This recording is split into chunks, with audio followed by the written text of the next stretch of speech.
Poor And so the mountaineer. man crossed over the road and told the chicken, "Sir, you'd better start laying some eggs, or else." French humor. It's I nothing know, like it. right? Je sais, n'est-ce pas? N'est-ce pas? Bien sûr, I, mon th- I ami. think I don't speak enough French on this show. You should just start throwing it out at random. I think that's a good idea. Tu sais, Tom, je crois que je parle pas assez français dans cette émission. Oui, oui, bien sûr. Vraiment? I don't know. Now Well, exhausted. I just said the same thing in French. So. Oh, see? I know all of Patrick's transition words from the Rendezvous Tech. That's all I know. All right. Are we ready? I was born ready. Thank you. Daily Tech News Show is brought to you by me. Oh, thanks, me. If you also wish to bring it, go to patreon.com/acedetect. That's patreon.com/ACEDTECT. This is the Daily Tech News for Tuesday, March 10th, 2015. I'm Tom Merritt. Joining me today, Mr. Patrick Beja, DTNS contributor and independent podcaster. How are you, sir? I am not well, Tom. Today I forgot is you're our- European. You will actually answer that question accurately. It's just a nicety here. No, I know. I'm sorry you're fighting a cold. I'm sorry to hear that. Yeah, I'm sick. I'm hungry because I forgot about the daylight savings time delay between you guys and me just for this show, so I haven't eaten yet. I'm out of the dentist where I realized the tooth I broke was actually broken because I'm clenching my teeth too much. So I might be cranky on this show. Fair warning, I might be cranky. All right. So we're going to have a really interesting discussion about the state of journalism online regarding the GigaOm shutdown. But first, let's try to make it through some headlines. TechCrunch reports an Apple spokesman confirmed the Apple Watch battery is replaceable, and the life cycle is expected to be around 3 years. The Next Web has a good breakdown of the way Apple calculates battery life. The 18 hours of typical use means the following: 90 time checks, or about 5 checks per hour, 90 notifications, 45 minutes total app use over the course of your day, a 30-minute workout with Bluetooth music playing, and that'll get you 18 hours. Don't do anything else. Other estimates are that if you wanted to just talk on the phone, you could get 3 hours total talk time out of it. Music playing over Bluetooth would get you 6.5 hours of battery life. The heart rate sensor uses 7 hours of battery life if you just let it run. And if you do nothing but check the time, you can extend it to 48 hours. Charging up from empty takes 1.5 hours to get you to 80% and 2.5 hours of charging to get you to 100%. Yeah, 5 checks per hour for the thing that is supposed to be. I mean, I check my phone more than that, and that's the thing that's supposed to be making me check my phone less. So supposedly, I would be checking it a lot. I just, I want an Apple Watch because I want to be excited. I just can't manage to get there. You want to feel that excitement again, huh? Yes, but I don't know. It seems like what they have to achieve there is get the tech and the jewelry. It's 50% tech, 50% jewelry, and they have to get both right, which is really difficult. And it seems to me, just me personally, they're getting none right at the moment. But that's personal taste. I can't tell how close to the original iPhone this is. Because if a lot of people don't remember when the first iPhone came out, while a lot of people raved about it, a lot of people criticized it. And people said, oh, it doesn't have a physical keyboard. The battery life is horrible. It's crazy expensive. All of these criticisms were levied. And a year later, the iPhone 3G addressed some of them. And of course, we know the history of the iPhone from there. I can't tell if this is starting out at around the same time. And then a year from now, we'll get an Apple Watch with a few improvements, and it'll start following that same course. Or if this is one where people are still, just because they're not sure if they want it, not going to jump in as readily. Yeah. I'll move on, but just before that, I'm saying the key difference is that a lot of people were raving about the iPhone, even the first version with its failing. I'm, again, anecdotally not hearing a lot of people raving about the prospect of the Apple Watch. But, maybe the world will change once we have it on our wrist, and it will, we'll have Steve Jobs raining down joy and happiness from the heavens, and everything will be different. In the meantime, The Intercept reports on documents leaked by Edward Snowden from a security gathering called the Jamboree, sponsored by the CIA's Information Operations Center and held on a Lockheed campus in Northern Virginia. Researchers from Sandia National Laboratories discussed a modified Xcode that puts secret backdoors into apps. A modified OS 10, I was going to say X, and would have been brutally murdered by a few people, updater that could install a keylogger and attempts to break encryption on iOS firmware. Attacks against Microsoft devices were also discussed.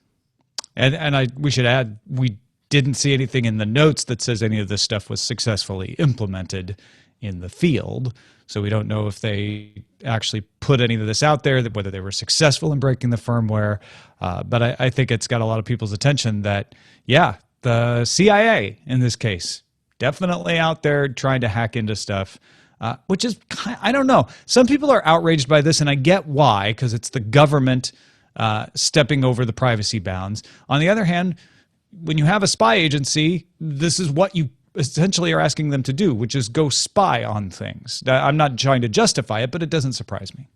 So I'm sort of wondering, does this mean that with Xcode being compromised, anyone using this version of Xcode would somehow inadvertently include backdoors into the piece of software they would be developing? Or yeah, it's unclear how you get them to use this corrupted version of Xcode in the first place. I guess you could socially engineer that. But then, yeah, once they do it, there's all of the apps that they make with this would have backdoors that would allow the CIA to get in. And then potentially those backdoors would allow them to find other things within the iOS operating system through that app, maybe infect other apps, etc. So it's basically the CIA trying to get a project up and running to outsource the inclusion of backdoors to the people actually developing the apps themselves. That's an interesting idea. It's very viral. The next web reports that the Wikimedia Foundation is joining Human Rights Watch, Amnesty International, and a few other organizations to sue the National Security Agency and the U.S. Department of Justice over the NSA's mass surveillance program. Wikimedia says that the intelligence agency's methods capture communications by its users and staff, thereby violating their privacy and threatening intellectual freedom. He says it violates their First Amendment rights to discuss, and it violates their Fourth Amendment rights against unreasonable search and seizure. I'm surprised that these kinds of lawsuits have not been brought in larger numbers and earlier. It kind of harkens back to what we were discussing last week when we were, thinking whether or not Snowden, he actually committed treason. I understand this on the technical standpoint, but whether or not he was justified in doing so, which I have a problem if he was justified, still calling it treason sort of colors it differently. But either way, this is the kind of lawsuit which asks the right question to the right people, and I'm surprised it hasn't happened before. I'm happy it does now. I'm hoping it well, there was one case that the Supreme Court decided not to hear because they held that, I think it was the ACLU, if I'm remembering right, couldn't show harm. They're like, we don't see how this harmed you, so we can't hear the case. I think that's what they've been doing, is instead of filing a lot of lawsuits, these organizations have been trying to gather the right strategy because they know they're going to meet resistance, and they want to be able to at least have an answer to all the resistance they can think of. And so that's why Wikimedia is out there saying, hey, this actually harmed our editors, because if there's surveillance, then, they use an example, Jimmy Wales used an example in his editorial about if this was in Egypt and someone was discussing some kind of edit on Wikipedia about a protest, they might worry that that could be monitored by the government and they could be thrown in jail. And it puts that question in it shines the right light on it and explains a little bit more maybe why this could be dangerous than previous ways of looking at it. Yeah. And yesterday, the tech news blog GigaOm came to a sudden halt. A post on the site said GigaOm was unable to pay its creditors and had ceased operations. Founder Om Malik, who is no longer working with the site, expressed regret and thanked its workers and readers. The company does not intend to file for bankruptcy, but its eventual fate is unclear. Yeah, this is a loss. If you listen to this show, you know we try to direct you to the sources of the information that we're analyzing because those are the people doing the hard work, and GigaOm did a fantastic job. They have incredibly talented people working there. I have no doubt that the people working there will be able to find positions at other outlets, but the suddenness of this is shocking. And of course, I feel for all of the people who work there in the morning, scrambling around, covering the Apple announcement, running a vibrant site, and by afternoon, out of a job. It's very surprising and not the usual fate. Usually these things wind down quite a bit more gracefully. Yeah, we'll discuss it. We're gonna. Our main discussion today will be about why this sort of thing happens. We'll talk a little bit more about this. The Verge reports a source knowledgeable with Android Wear's product roadmap says the next software release will add Wi-Fi support, as well as gesture support, like flicking the wrist instead of swiping, and easier access to apps and contacts. I'd really like to see that come out in an official announcement, but those are great additions as the watch wars heat up. And the Wi-Fi support is especially important because it means that you can get updates on your watch even if your phone is not right next to it as is needed with Bluetooth. So that would be good. The Verge has the news that the PlayStation 4 and PlayStation Vita are going on sale in China on March 20th. The PS4 will cost 2,889 yuans, that's about $464, and the Vita will sell for 1,299 yuans, that's about $207. Chinese officials banned foreign game consoles in 2000, driving most gamers to PCs or mobile devices. The prohibition was lifted in 2013, and Microsoft launched the Xbox One in September 2014. So yeah, the PS4 getting a foothold in China. These are limited sales. They're not nationwide, and I haven't heard much about how successful they've been for Microsoft, but it's certainly, you're not going to sell any if you can't sell at all. So Sony's been waiting to get this cleared.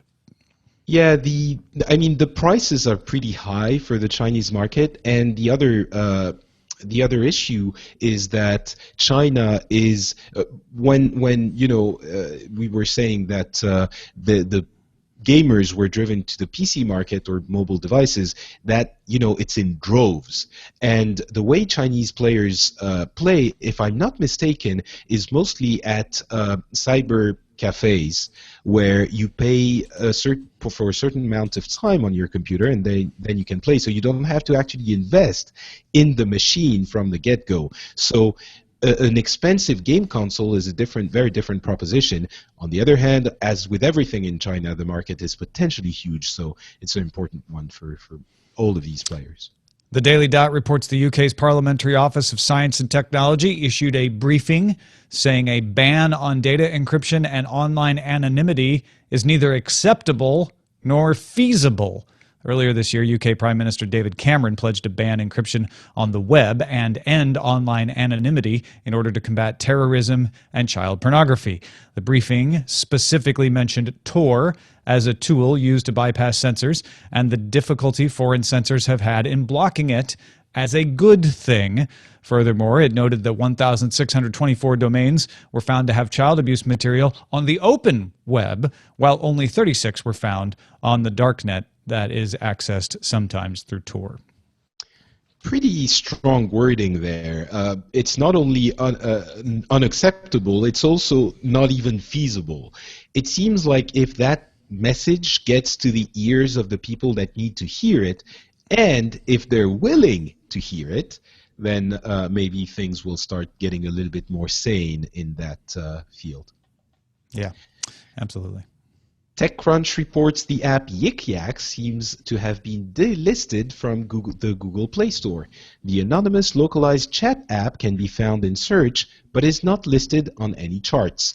Yik Yak is listed as the number 20 in social on iOS. Several college campuses in the US have banned the app recently because of the offensive and abusive nature of some postings.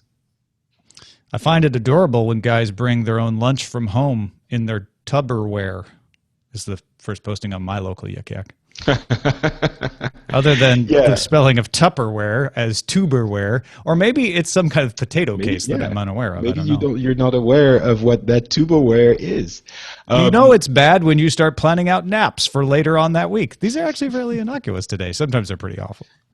Yeah, and on campuses, it was, if you go read the article, there are some pretty horrible things about the teachers teaching them, and anonymity of the, I don't even know if they're anonymous, but certainly I understand that this is a concern at least.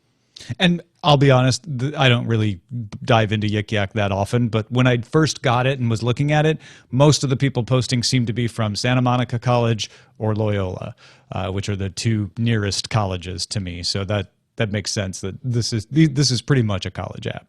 Yeah, it only makes sense when you have a large number of people in the same place, which obviously a college classroom is ideal for.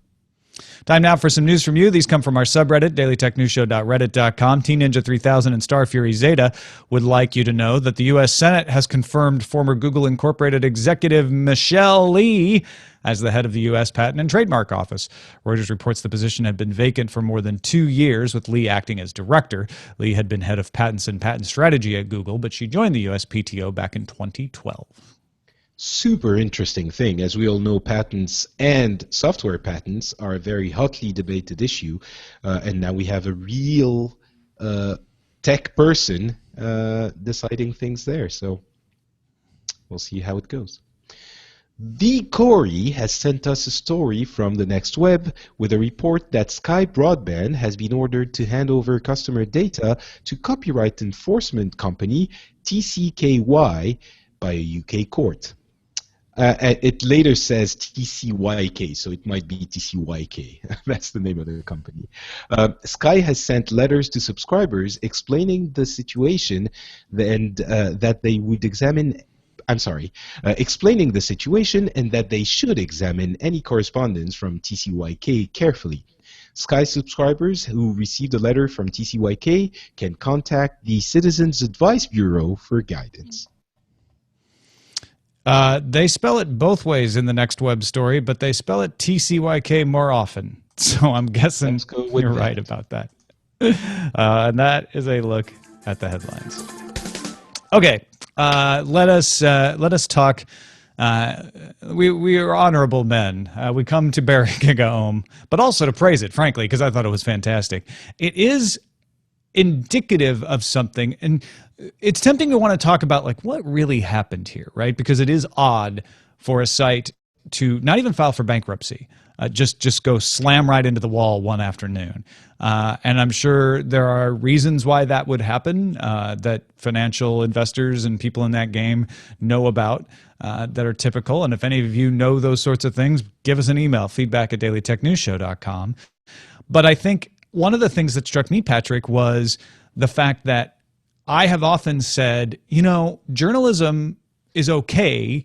I think the problem is that established journalism is having a hard time transitioning, but if you look at tech journalism, which is sort of native to the web, it does all right. And when something like this happens, people can tend to go, aha, but look at that. Highly talented, well-respected tech publication goes belly up overnight.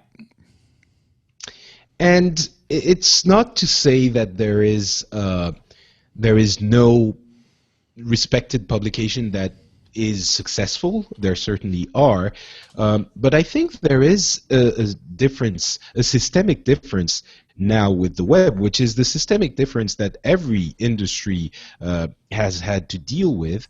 It's the fact that you have basically unlimited competition.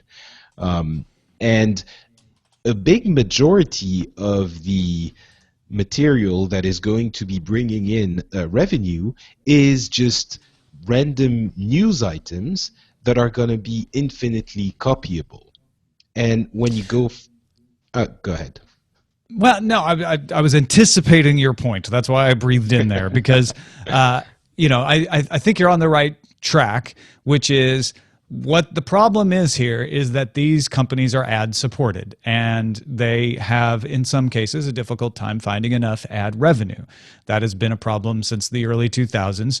And I saw a lot of analysis from various people saying mobile is what's causing it to be hard now because people just read things on their phones and they read things through aggregators and they don't actually go to the sites. And mobile doesn't, you can't charge as much for a mobile ad right now, which made me think, okay, wait a minute. Those sound like temporary problems to me. Whenever there's a new ad unit, it always takes a while for the value of it to catch up and get established. So I looked. Strategy Analytics said in 2015, U.S. ad spending was $187 billion, or will be at the end of this year. And digital makes up $52.8 billion of that, but is the fastest growing category. Strategy Analytics says that paper-based ads, that's print ads, are the only category expected to decline. In fact, back in November, Forrester Research projected a similar thing. Digital advertising, they say, will pass television advertising in the U.S. in 2016, hit $103 billion, and represent 36% of all ad spending. So digital advertising spending is on the rise. Forrester said advertisers have more money to spend now than in recent years, and the oversupply of ad inventory online gives them a lot of places to put that money. That explains why digital ads don't make as money per unit, because there's too much of it. Spending goes to search first, then it goes to display advertises. Those are banner ads. You don't see banner ads as often as you used to. There's lots of different kinds of unit, and display includes video, according to Forrester. Social is the third most. Now, Strategy Analytics says spending growth is tops in social. Social is growing the fastest. Then video is second. Then mobile. They're all three growing fast. Money is coming into digital from the economy recovering. It is not undermining television. It's coming mostly from people having more money to spend and then deciding to spend the new money on digital, as well as taking a little bit out of print and a little bit out of radio. Brands are also spending money on creating their own content too, which is something that was much more difficult for them to do back in the 1960s. It's easier for them to create a YouTube channel and put up some videos and hope they go viral. So the upshot of all this is ad spending slowed after the recession, but it's picking up, and digital, social, and mobile are picking up the fastest at the expense of print and radio. So here's my premise, Patrick. There's a pot of money out there. Everything's fine is your premise. It's not getting smaller. It's just divided up among more outlets right now. Now, history shows that this tends to balance out. In the 50s, each locality had dozens of news sources, multi-edition daily newspapers, multiple radio stations. Then TV came along. And by the 80s, most locations had one or two daily newspapers, maybe a handful of TV stations, and fewer radio stations. Here's the problem. In the 2000s, you've got infinite competition. Everything is 24 hours because websites never go down. Everything is updatable. Everything is print, video, and audio. So everybody is suddenly in competition with everybody else. The question is, how does this shake out? So, Patrick, I don't think you can disagree with me on any of that stuff, but I think we disagree on where we think this is going from here. I think I might be able to disagree with you on some of that stuff if I really tried to. But let's keep the discussion focused and look forward, because I think I definitely disagree with you on what's coming next. So we can agree that there's a lot of money to be spent on ads, right? Don't disagree on that. Yes. We can agree that there are infinite number of competitors out there, right? We don't disagree on that. What do you think that means? Yeah. So there is a very big difference, because you're sort of pulling a parallel between the different media evolutions of the different eras, the different decades from the past 60 years or so, and saying, well, this is kind of the same. Ultimately, it consolidates, and you have less actors, but they all manage to create a sustainable business. The difference here is, the infinite competition is not stopping. It's not like in 2020 all of a sudden you're only going to have a finite amount of websites. Quite the opposite. You have the barrier to entry is so low. Actually, the barrier to entry is nothing. That it makes for a very different situation than it was when you needed a printing press or a studio or something like that to be competing in the previous media. Now all you need is your computer and some time, and you have a lot of extremely passionate people who are maybe in high school or in college that actually don't have a lot of monetary needs. They can survive on a lot less money than a seasoned journalist would, and they will produce in some areas the same content roughly than the highly regarded publication would, and that's mostly the news gathering and news relaying and maybe the rumors. And I know we're talking about niche products, maybe enthusiast industries, but that's where the most active people are, and that's what we're talking about today with GigaOm. And so that competition never ends. There is no end in sight for that type of competition. So you're always, I'm going to use a loaded word, but undermined by that competition. And it seems to me that when the entirety of your business and the entirety of that whole business is based solely on ad revenue, it makes it exceedingly difficult to make it sustainable. And I am not convinced, I'm not 100% sure, but I'm really not convinced that this will change anytime soon. And it's when the entire industry is 100% dependent on ad revenue, that makes it an enormous risk. So I'm not as convinced that this is the same story over and over again, and it was just turn out the way it did before. I agree with you that it's not the same story. That was my point, is that suddenly we went from like, oh, well, TV comes in, and so maybe some newspapers die, but on balance, we have the same sources. Now all bets are off. You've got an infinite number of competition. You're on all the time, no matter who you are. And so that's one of the problems that people have navigating this is every newspaper is now also a television station and a radio station, and vice versa. And you never get a break. When you used to say, okay, we're a daily newspaper, so we can staff ourselves to put out a morning edition, you can't do that. You have to put out a morning edition. You have to put out a constant edition, right? You always have to update a website. So I agree with you that changes things tremendously. It breaks that cycle that I was talking about. However, you say like taking all your money from advertising is risky. It's risky, yes, in that any time you have one source for revenue, it's risky. You should diversify your income sources. Is that all you mean? Not only. The problem is it's especially risky in that environment because of the infinite competition. And the infinite competition basically drives the prices, the cost, the revenue down to an average between the level of the person that needs nothing to produce their content and the person that actually needs a staff room and some writers, and the average amount becomes so low that I'm not certain. I think I'm worried that it's not sustainable for enough people or for the kind of journalism that we want. And yeah, go ahead. I want to talk about consolidation, which is one of your other points that you're sort of avoiding now. Well, I'm trying to get to the point where we really disagree, right? And every time I think we agree on something, you tell me you don't agree with that either.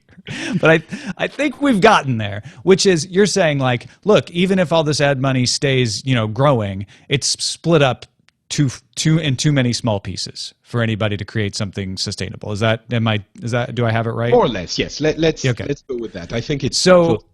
My feeling on that is like that is a fair concern, and you could look at it and you could see it that way.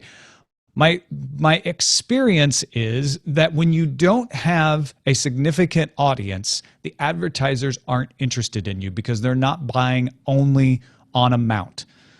It's very hard to get federated. This is one of the problems that podcasting had in the 2000s was, well, we have an audience. Why can't we sell? They're like, yeah, you don't have enough of an audience. We really want to spend our money over here. I think that kind of thing will tend to encourage consolidation and aggregation of large numbers, which can help the bottom line. I don't disagree that you should find other ways to add revenue streams, and GigaOm was doing that. They were doing conferences. Recode does conferences. There's lots of things like that you can do.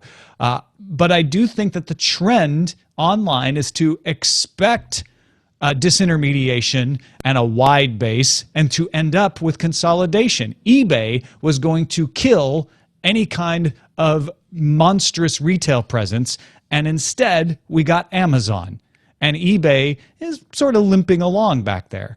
I think it's just too early in the game for journalism because it's taken too long for them to transition for us to have had that shakeout and find out who these new trusted sources are. And along that way, you're going to have things go belly up. You're going to have things that are good go belly up because it's turbulent waters. And maybe you're right, there will be, maybe the consolidation will not come from the amount of entrance in the market. Maybe it will come from the form that these media take. Maybe that's the way that it's going to get stabilized. I do think that there is a significant difference between other areas, other businesses than news reporting, such as eBay and Amazon, because again, the cost to entry is much higher. So it's not like anyone cost of entry to eBay wasn't much. You just box your stuff up and take it to the post office. You didn't even have to rent a retail presence. True, but to compete, in order to compete with them, you needed, I think, a little bit more than just a website. I guess maybe you're right. Maybe for eBay, it's not the cost. Amazon happens to be an alternative that was very costly, but maybe the case of eBay is a little bit Amazon different. represents the newsroom with a location and a staff and all of that sort of thing, right? Yeah, it's so maybe there's a way to find the consolidation somewhere. I just keep coming back to that idea that no matter what you do, I don't think maybe that's it. Maybe we haven't found the real value, the real added value that will differentiate you from your competition that is not as easily replicable. And I suppose sites like The Verge, which had changed the way we look at news in all of websites types in the past couple of years, maybe that's the first look at how maybe things can go, and it's going to evolve from there. So maybe that is the way we have to look at it. Think we don't even know what journalism is on the web yet. We're just sort of clumsily reproducing what we know as journalism, what we've known as journalism for a long time. And there were people in the chat room I was reading earlier saying something that a lot of people have been saying. Maybe you don't even need a staff room. Maybe you don't, it comes back to the idea that maybe we don't even know what journalism is going to be when it's settled. I think that's a really good point, is that the old newsroom model may not be the model that succeeds in giving you the best kind of journalism in the future. Maybe it is. I don't know, but I think you're right to say we don't really know, especially because the bulk of people still haven't moved online for their news. We're having this disruption because a lot of them have, but we won't really see the solution, I don't think, until most of them have. And there's still people reading newspapers, watching TV news. And so there's just enough momentum still over there that people aren't forced to change their models. In fact, they can't because they don't want to abandon that audience. It's too big. It's true that we currently, according to the strategy analytics numbers you cited, we have about, let's say, a fourth, a little bit more, a fourth to, a third between the two of the ad spending done in digital. It might look the landscape might look very different when those $50 billion have transformed into $100 billion. Absolutely. So we'll see. I'm sure it will. All right, real quickly, our pick of the day comes from Satya. I assume it's Satya Nadella, although it might not be. Said, "Hi, Tom. My pick is Synergy Project, at synergy-project.org. It's a pretty cool and very useful software for sharing a single keyboard and mouse across multiple computers without any additional hardware. Costs $10, works on all operating systems, and worth every penny. I have used Synergy. I haven't used it in a few years, but synergy-project.org is worth checking out if you need to be able to use software with a single keyboard and mouse across multiple computers, and you don't want to do a lot of fancy wiring. synergy-project.org. Molly Wood was a big fan of this. She used it all the time as well to be able to go back and forth between two different operating systems, I think. I actually used it with my PC and my very old Mac when I first got it. And I looked at a lot of solutions, hardware and software, and I think Synergy was by far the best one. So definitely take a look at it if that's something you think you can use. And finally, a couple of emails. Mike in Smoggy, Beirut. When I saw the new USB port would serve as a charger and it's some input, I freaked out at first. Sole input, I think, as I should have been saying. When I thought about it, I realized with modern battery life, Wi-Fi, cloud storage, and Bluetooth, ports are less useful than they were in the past. I'm glad they kept the headphone jack since Bluetooth audio fidelity still isn't quite up to snuff yet. I'm hoping future Wi-Fi specs can support multiple connections to connect wireless storage or Wi-Fi headphones or speakers while not cutting off your network access. Pull that off, and we might enter a brave new portless world. Mike's right. I think that's what Apple wants to happen. They're trying to push that to happen by starting with this, and that's typical Apple to do that. Yeah, it's basically what you were saying yesterday, and Apple sort of, in some areas, surprisingly, is a little bit ahead of the curve, and they do that because it allows them to be less handy in some ways, but to have other advantages in others. And certainly when you look at the new MacBook now, it's a little bit inconvenient in many ways, in the same way that the MacBook Air was when it was first announced. So look at it in 1 or 2 years, and look at it a different way. I think 2 years ago, even, not that far off, but 2 years ago, that kind of machine would have been completely unacceptable. Today, it's kind of okay.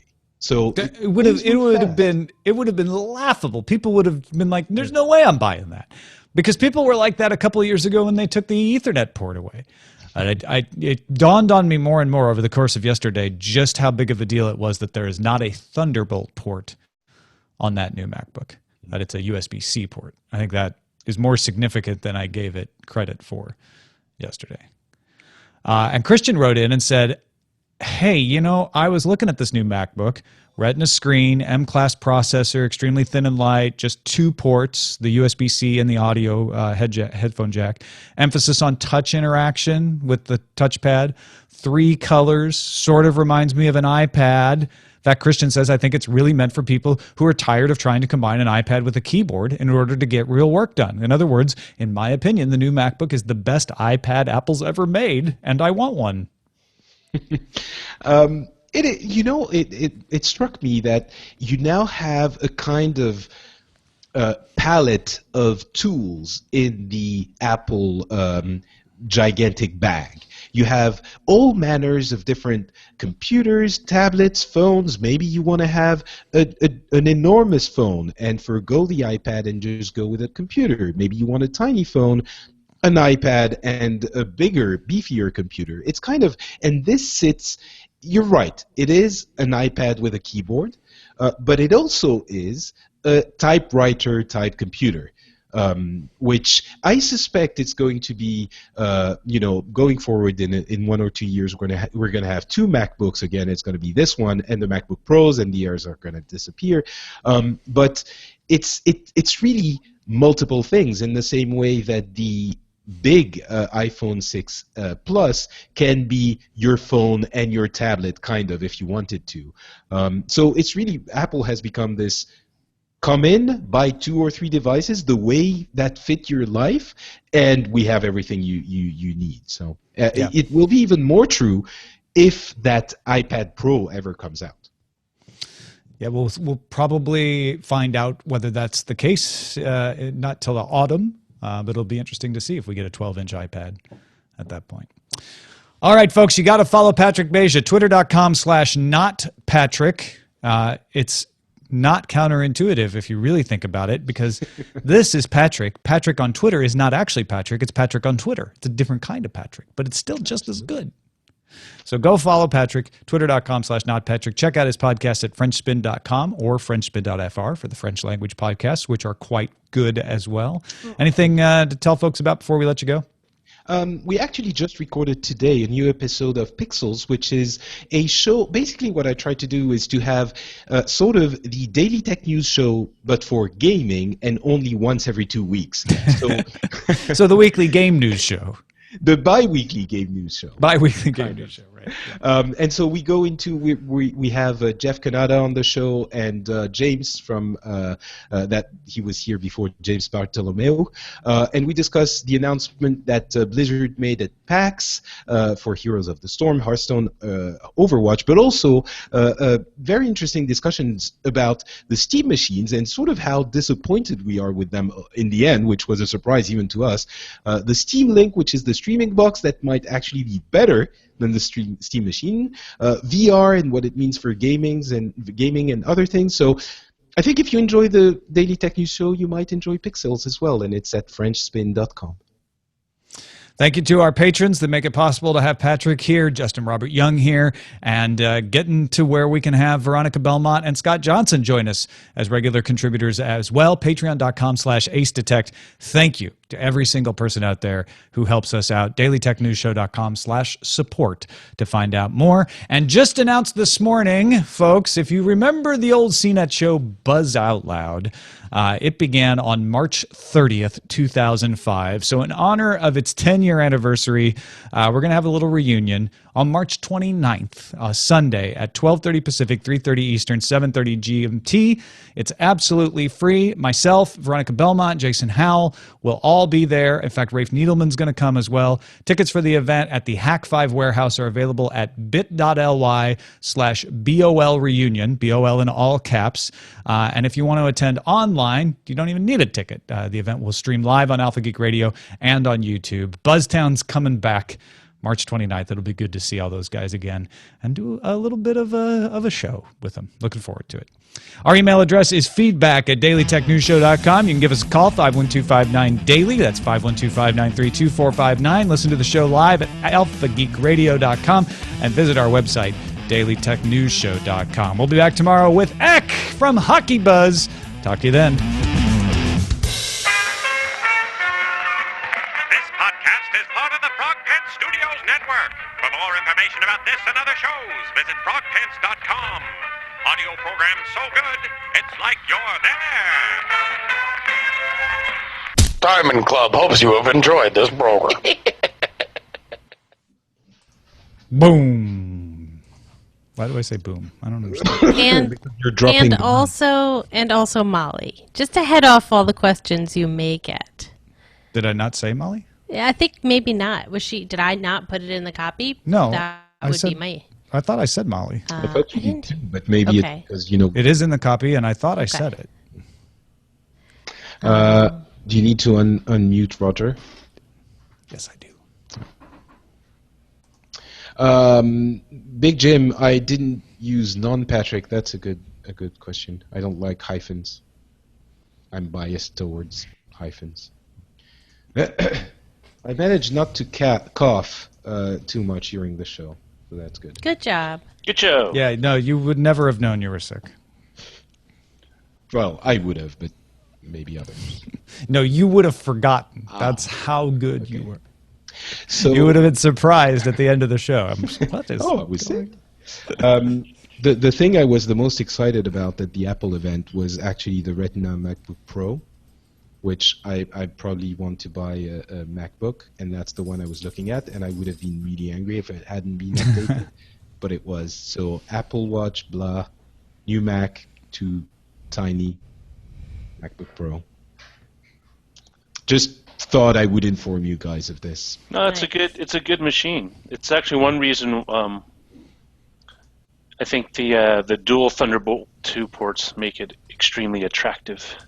Is it better than USB 3, like significantly? So one of the biggest issues I have with the debate, especially in tech journalism over USB versus Thunderbolt, is that they position it as two competing standards when if you actually look at it, they're complementary. They're not.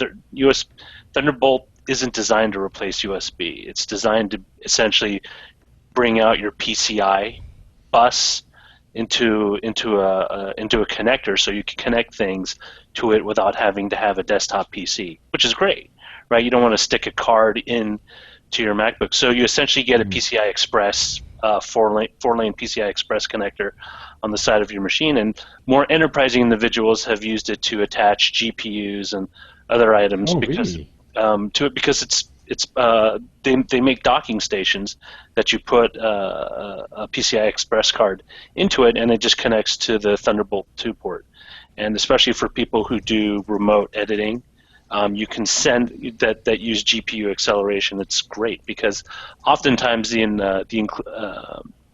inbuilt Intel processor doesn't do any enhanced floating point work that an NVIDIA or ATI using either CUDA or direct compute will allow you to do.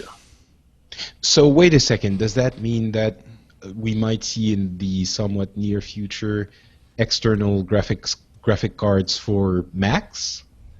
Maybe not that. You basically just repurpose an internal one. Right, but so you have to get your crafty you would need the hands case, to- and then you would still need the power and all the rest of that. But it could conceivably, it could conceivably mean that. It just need that there hasn't been a demand for that.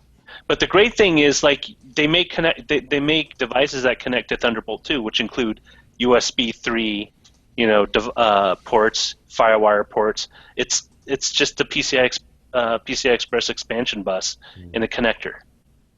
And you can also do, and you can daisy chain it so you only have one cable that goes through a bunch of devices and out to your monitor. That's which is the also theory awesome. behind the new Mac Pro, right?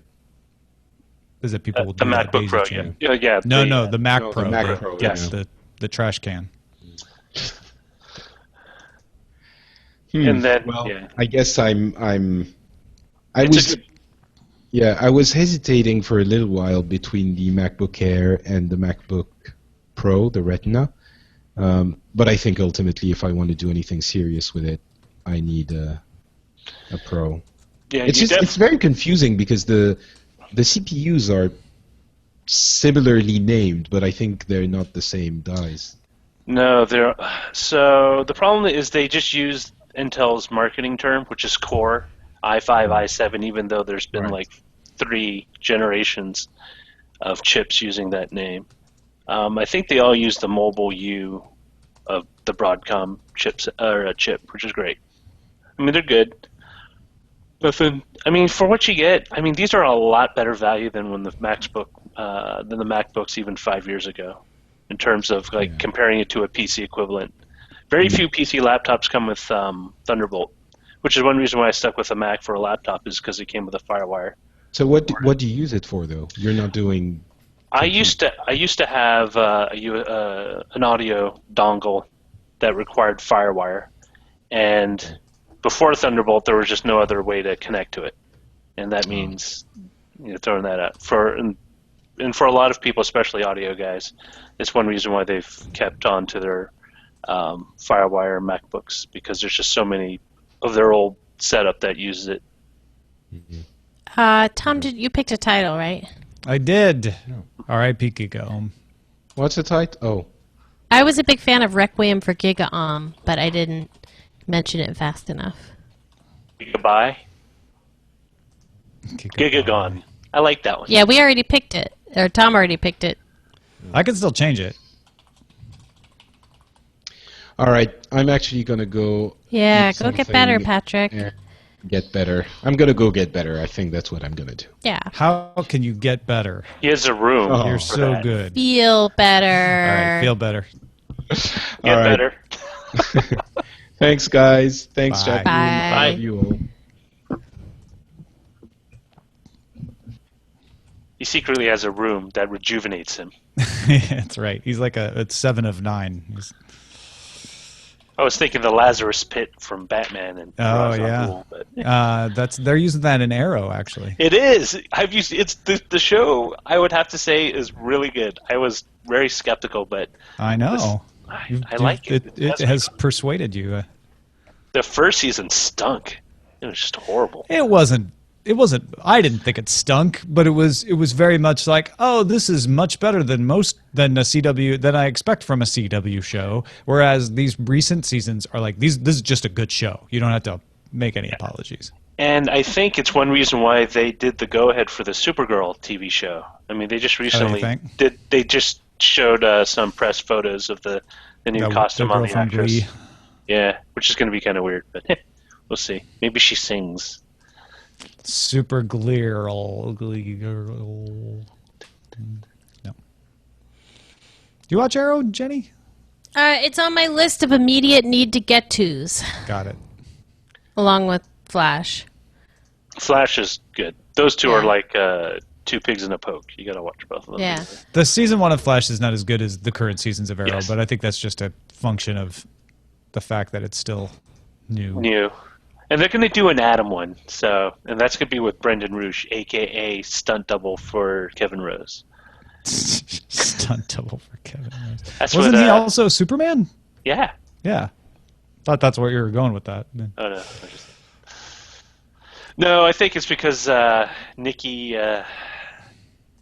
Guilfoyle said to me that he totally looks like Kevin Rose. I guess. Except taller. Yeah, He I is can more. sort of see it. Does Felicity follow him on that or not? He's I'm curious. he's on Arrow. He's like he's on. So, but she spends a lot of time with him. So it remains to be seen if the spinoff will take her with it. I could see them doing that, but I hope they don't because I really like her on Arrow. Yeah, I was very skeptical of her character too, but they wrote her out really well.